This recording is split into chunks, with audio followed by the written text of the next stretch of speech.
We are 500. 106, 102. I know. It's still early days. Chill out a bit. Take note.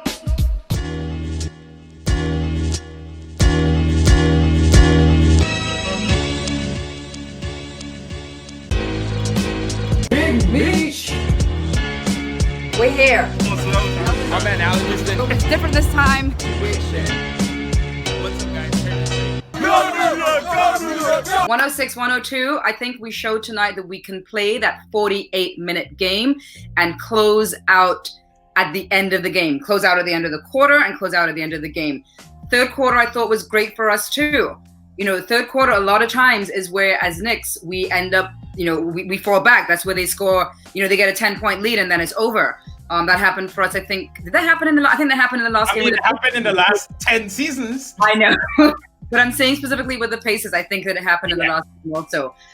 So I think we're starting to show that we can tough it out through the whole game and how important it is to still keep that same level, that same mental level, that same physical level, because coming to the end of the game, that's where it really matters, right? Not so much in the beginning of the game, but kind of more towards the end. Yeah, to your point, I think we saw what has happened to us against good teams and what good teams do in general, right? First half of the regular season, anything can happen.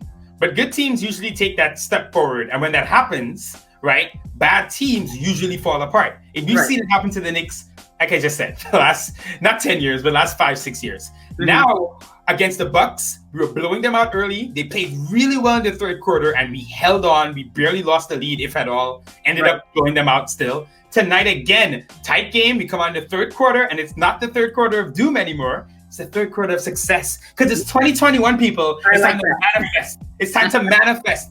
I came to this realization during the game, and I was like, are the Knicks a good team? Because you know what we feel like?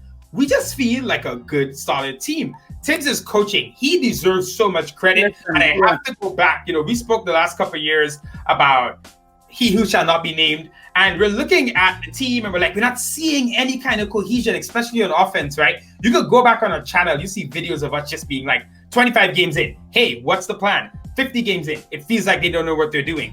Tibbs already in a shortened training camp, shortened everything. You can tell we know what we're doing on the court, even when we make mistakes. We're playing good basketball. I feel like we're finally playing modern basketball. We're shooting threes. Even after the last game, it was so bad. Tonight we bounced back. We shoot. Let me get into the stats real quick, actually. 51% from the field, very good. 44% from three, thank God, because after that last performance, really bad. 77 from the line, which is not bad as a team. We dominated them on the boards. We're going to talk about Mitch. He was so good today. 51 rebounds in total, 23 assists, 15 turnovers, a bit high, but 56 points in the paint. We're really getting in there. And I think we're going to kick it off, though, when we talk about shooting, about the guy who had a horrible shooting game last time out, but then came back. Did really well tonight. They said he stayed in the gym. They said, Berman said 2 hours. Some people said 1. And someone tweeted out as well, when a guy stays in the, there you go, RJ. They're like, the Knicks, what's the magic serum for the Knicks? Staying in the gym. Staying in the gym, stayed in the gym. Frank stayed in the gym. He had a good shooting night. And RJ tonight. Yeah. So, I mean, you said it right. Yes, staying in the gym. So if you're not shooting well and if you go back and practice and you get it, then that is what you have to keep doing all the time. You keep practicing until you get it like that for every game, right? You shouldn't be letting up at all. So, what I love about RJ is his attitude. Yeah. And his level of maturity, it seems like. That even when he is having, he had a really bad game against Toronto, but was able to come back today, and he has a poker face. Because you cannot tell when he's doing well or not. Like, you really cannot tell. And I think that kind of shows, so that shows in his demeanor, shows in his poker face, and great solid game from him tonight. 25 points for him tonight. Yeah, 25 points. I got stats on the screen, 5 boards, 2 assists. RJ again, yet another bounce back game. And I love your point you brought up. Like, if that is working, you need to do it all the time. You're speaking about this, right?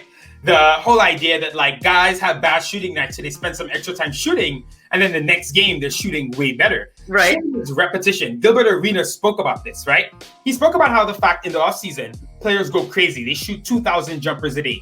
Every day they're doing it because it's off season. They don't have games, so they wake up in the morning. I know Kobe, rest in peace, used to do this. He used to shoot like 1,000 jumpers a day, right? Or he used to make 1,000 jumpers a day. So you have to imagine off of muscle memory. If you're doing and Gilbert Arenas, it sounds so simple, but Gilbert Arenas broke it down so simply. It clicked. He said, he's like, here's why guys look really good at shooting in the summer, then don't look good in the season. Obviously, but they practice. So in the off season, all summer long, you're shooting 1,000, making 1,000 jumpers a day, right? Every single day, right? If you add up the number of shots you take over the 3-month period, it's insane. You might be making 3,200. My maths is maths here. 32,000. Sorry, you're making 32,000 shots or 31,000 shots a month or 30,000 around that number, right? If you're making that many shots each month, then the season starts and you're practicing. You're tired, so you're not doing the same. It makes sense your shooting could fall off. So I think for guys like RJ, like Alfred, whose jumpers are inconsistent, they just got to do it all the time. It needs to be part of your routine. Yeah. But good to see RJ bounce back now. Someone who I think is just winning fans over. You saw him in the fourth quarter going crazy. I was running around beating my chest over here in my apartment for Mr. Julius Randle, who did not get started at all. But look how he and look at the player he is now. Look at the player he's now. Yeah, he it's weird because he seems like a different person. And so, first half does not score till like the last minute or 2 minutes at the half, right? Right. And even though he didn't play that well, you said, it didn't affect the game as badly. So it's like he played bad, but quietly. So he quietly played bad in the background and it didn't affect the game too much. Right. And and the thing is, everyone's not going to always have a great game. And what I actually like seeing in the team is that we're not always going to be depending on the same person. Like, I don't want us to always, yes, I want to get a solid 20, 25 points from Julius Randle every night. But there are obviously going to be nights where he's off and he's not going to make that. And I don't want to depend on only him. I want a few players that we can depend on so that if someone's injured, someone has to sit out, someone's getting fouled out, whatever, they're having an off night, you can look to other guys on the team to give you those points, right? Whether it's 2 players making up the 25 or one making it up, I don't always want to see Randle be that guy. So even though he still is probably the best player on the team, he only came up today with the 12 points, 11 rebounds, 8 assists. It's still decent numbers. Right? Yeah. He really didn't play that well in the first half, and that was okay. I think that's it, right? You perfectly. The fact that Randle can now have bad games, but they're not aggressively bad games. And I tweeted this out at halftime that bad Julius this year is so much better than bad Julius last year. Because bad Julius last year was like a wrecking ball. Everything went bad. The defense was bad. The offense was bad. He was doing too much all the time. And if anything, I can say for the Knicks team this year, it feels like everyone is doing less, but doing more by doing less. Everybody called coaching. We have a coach. It is called coaching. Exactly. That's what it is. The Knicks right now, right? We're still not look at our players. We're not that much better. But it feels like Tibbs has guys in the roles they need to be to succeed. He's asking them not to do too much, to do just enough, to do the right thing. Randle, even in his bad game, is passing the ball, moving the ball. He comes up huge late with the defense on Sabonis, who's been bullying him, and that back and forth has been going on. And you can see the release for him. I just hope, he keeps this up. And I think he will. I think you see a fundamental shift in Randle. Like you said, he's like a new man. Even when he doesn't play well, it's going to be a different version compared to last year. And then I really hope this guy gets the Garden, because I think he needs to. I want him to feel the Garden giving him the love that they didn't give him last year, because the play was a lot more iffy. Because he deserves it, man. And I know people in the comments telling us we were shitting on Randle. I don't care we were definitely doing it. He wasn't playing well, right? And seeing him like this, I'm so happy. We were so excited when Randle came here, right? We were like, this guy can maybe take that next step here. He's not the superstar, but he's going to work hard. And this year is seeing that guy. And people need time sometimes, and people need coaching. Because Tibbs right now, I'm telling you, we're 3-3. We have played some very good teams. We played the Pacers twice, right? The Raptors, a very good Cavs team who they're playing well this season. The Bucks. Philly, number 1 team in the East. Yeah, listen, our schedule gets way easier after the first 15, 18 games or something. If we get through this, I'm not gonna say the P word. I'm not gonna say. Again, it's early in the season. We are definitely seeing changes in how these guys are playing as a team. We're seeing changes in the individual players. Like they have accountability. They have to work hard for this guy. He is not gonna let them just do whatever they want. He is holding them accountable. He's cracking the whip.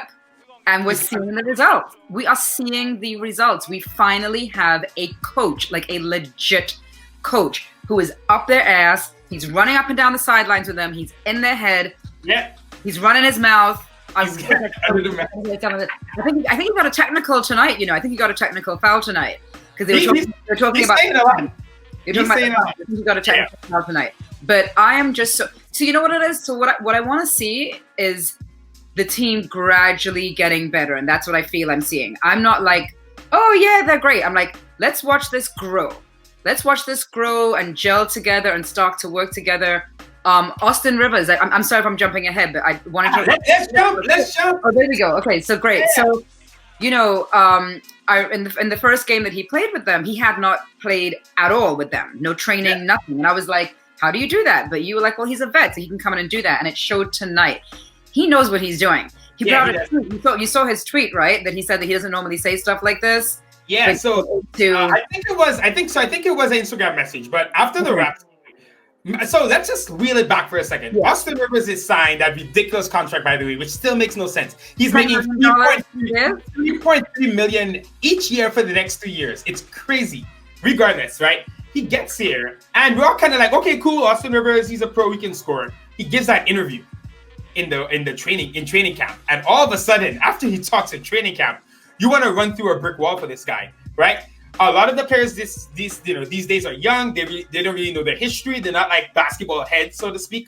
Mm-hmm. Whereas Rivers came from like basketball fraternity. His father, you could see when he spoke about the Knicks, he spoke about with a reverence. He knows what this brand means, and you can see it mattered to him to be here. He even brought up the fact that a lot of guys want to go where something's already great. No one wants to build anything anymore. So listen, we've heard it all, though I did feel like that was a little bit more than we've heard, but it was nice to hear. He comes in, and I think from day one, he's been doing it after the Raptors game. He tweets out, he says he doesn't normally do this. I'm going to put the thing on the screen for everyone to see. I don't remember off the top of my head, but he basically says, guys, it's going to be good. I'm seeing what's going on here. Things are coming together. And then he goes on the court and does this. You can't help but be excited. He said the Knicks gonna be fire. That's what he said. Knicks gonna be fire again. So he's to me, he's all in. He's all in. Yeah. He's all in, sending a post like that. And also I kind of feel that how old is he? He's 26. This is the thing. Rivers is not as old as people may think. I believe he's 27 or 28. Okay, so to me, if he signed this 3-year deal with us, it kind of seems like he's going to be here. Yeah. I could see him being someone that actually, maybe, depending on how his career goes, I could see him actually retiring a little earlier or a little younger than normal and actually becoming a part of the Knicks staff, coaching staff. You going in? Or even commentator. But on the Knicks side, if you know what I mean, how Clyde and Mike Green are. I could see him kind of going along in that direction. He seems like a cheerleader type of guy. He seems like he's solid. He's gonna give us these points. I think knowledgeable too, on and off the court.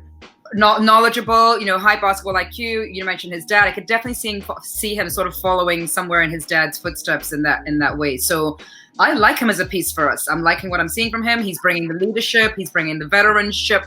He's bringing us some nice solid points, and he's smart. He's smart on the court. I feel very confident with him on the court. It's a comfort level, right? I think with Austin, like you said, you see a vet, you see a guy who can get some buckets. He's not smart all the time. He makes some mistakes still, but it's a guy that Tibbs, you can clearly see you trust him, and he's going to be a big part of our team going forward. I know the comparison I brought up on Twitter is John Starks. He kind of feels like, imagine the Knicks as a good team. Because he light skin? What's that thing? It's not even that good. I know subconsciously somewhere. But the thing is, imagine the Knicks as a good team, right? You got 2 superstars in the starting lineup because you cannot be a good team without superstars, right? You got a nice bench, and you got a guy like Rivers on the bench. He's kind of the leader of the second unit, the way John Starks was.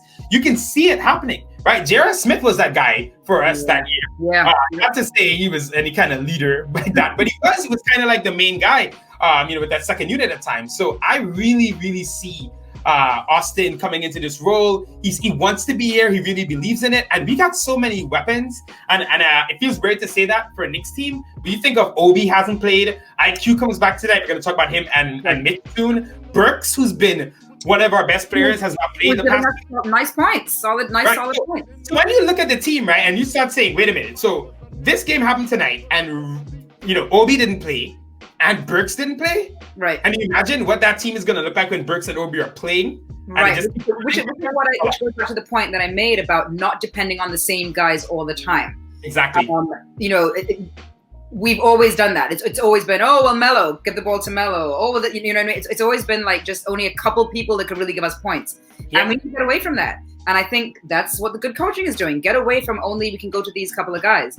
The team needs to be scoring. And on different nights, different people got to show up. I mean, yes, you want everyone to show up every night, but it's unrealistic that everyone is going to have an excellent game every night. Yeah. Right? So you got to let different people rise and, rise up and have their game. That's what being a team is. We're so used to not actually being a team that's doing anything, right? Every year it's like, are we tanking? Are we doing this? We're not used to the idea of like, we're just going to try to play well the whole season, which is going on now. And Tibbs deserves all the credit. Let's touch on two people really quickly. IQ back, bringing that energy. Again, this guy is just a baller. You see the confidence, it's flowing off him. He knows how to draw fouls. He just looks like he's been playing in the NBA for years already. IQ, man. And then Mitch tonight, which is really kind of my standout guy. Right. Mitch tonight was so clean. And that's the best way to describe his game. You talked earlier about guys doing less, but doing more with less. And I think Mitch totally showed that tonight. Right? He's everywhere on the court. He's getting points. He's getting rebounds. He's tipping the ball in at the rim. He's defending. But he's not doing it aggressively. He's not getting in dumb foul trouble. He's not making the same silly mistakes. The coaching staff right now, honest, this team is not that good. They're getting so much out of these guys. And it feels like that step we've been waiting for, man. I don't want to get too excited. But it feels like that step. Back to really quick. He is so bouncy and energetic on the court. Oh, man. And he makes everyone, again, step up their game. They play with him. They play. It's almost like he comes on and he just takes the game to like a different level. Smart. Like I watched him getting those foul calls. Like he knows what he's doing. He's like, it's almost like he's trained. He's like really trained to know I can use my body here. I can't use it here. This is how I'm going to get this call. This is how I'm going to get that call. And how many points did he have tonight? I don't know. Quick had 9 points, but only in 15 minutes. So that's great. That's what I want. I want different guys coming on for 15, 20 minutes and being able to score like that. That's great because then it means they're not tired. Right? They have the energy to play the next game. I mean, they're on the road right now. It's a strenuous schedule anyway. So you want to see that. I don't want to see actually something that was happening or probably did still happen tonight. And I know that Thibodeau is that guy that does this. He lets these guys play for a long time.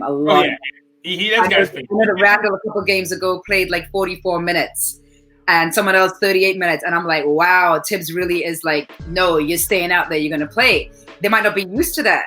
Right? He's making them.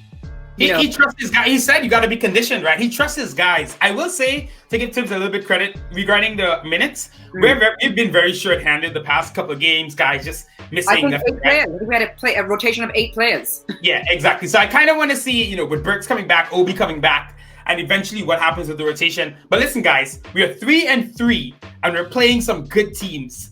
The NBA season is a journey. It's a marathon. And the hardest part, I think, for teams that are below average, so to speak, is if you're doing well, one thing can kind of derail the season. And the problem with how the season can unfold is if you get derailed for like a couple of games, it can snowball and your season can just die. Yeah. The Knicks will struggle at times this season, right? What they're going to have to do in those times is it's just going to have to stay solid, stay together, which I think is going to be a big thing for this group. And just get through the bad times. Even the good Knicks teams. I want to bring up the 2012-13 team, right? The second seed with Melo. Right. We're going through a really iffy period right before the end of the season where we went really, I think we went 18-3. I'll never forget it because I want to shout out Kurt Thomas. Because Kurt Thomas in Utah, we were on a road losing streak. I think it was the last game of the road trip. We had lost 4 out of 5. It was the last game. We lost 4 out of 4, I think. It was the last game of the road trip in Utah before we come back to New York. Last game of a road trip, players usually do not care. They're ready to get back to the city. They're exhausted. They've been out of a hotel. Kurt Thomas, which is basically his last game, the last game of his NBA career. 40 years old, I think, at the time. He went all in. You always tell me about this. All in. Kurt Thomas, like, gave his all. He didn't do anything crazy. He just played good basketball, played good defense, made some rebounds, made some shots. He ended up, like, breaking his leg and then never playing again after that game. He didn't even know he broke it. Like, the game finished, and the next day, they're like, oh, yeah, by the way, his leg got fractured. So he never played again that season. We got to the playoffs. Obviously, we lose in the end. But what he did there held us up that season. This team will struggle at times, but I really feel like with this group of players, someone's going to hold us up when we need it. And 500, man, I don't want to talk about these play-in games. We had a video we wanted to do about the playoffs and the numbers. We said no. But I'm like, if they keep this up, they're good. You know what they are? They're annoyingly competitive. That's why I think the Knicks are this year. All right. They're playing pretty solid right now. Happy with what I'm seeing. Definitely, this is all the coaching stuff. Absolutely, because we didn't all of a sudden acquire a superstar, right? Yep. If we did, then we would say, oh, well, we finally have Kevin Durant. That's why the team is playing like this. Or we finally have whoever. Right. That's not the case. We have the same players. Yes, we got a couple of new guys, but we got the same players. It is 100% the coaching staff knowing what they're doing, knowing how to put players in positions for them to play, holding them accountable, being, I think, more strict, being more rigid, making sure they're practicing, and we are seeing the results. So yes, go Knicks. Thanks for watching us. Subscribe if you like the content, and we'll see you next time.